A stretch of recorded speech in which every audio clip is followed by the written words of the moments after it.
Непрегледни катаклизмични пејзажи и 3 крави заробени на остров е се што остана од идиличното туристичко место кај Кура.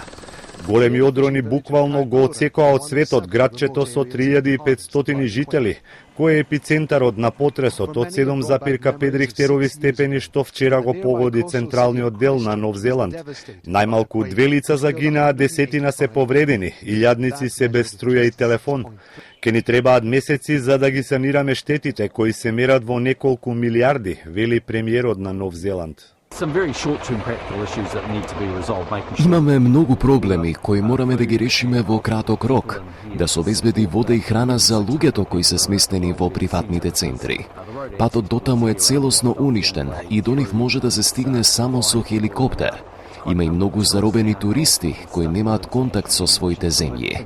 Почвата и по 24 часа не престанува да се тресе, околу 300 автершокови, од кои еден од 6,2 степени ја продолжија неизвестноста. Денеска предупредувањето од опасност за цунами е повлечено, но на жителите им е наложено да не се приближуваат до крајбрежјата. Бранови високи 2 метра вчера навлегоа во Крајстчрч и во Велингтон, но не предизвикаа посериозни последици.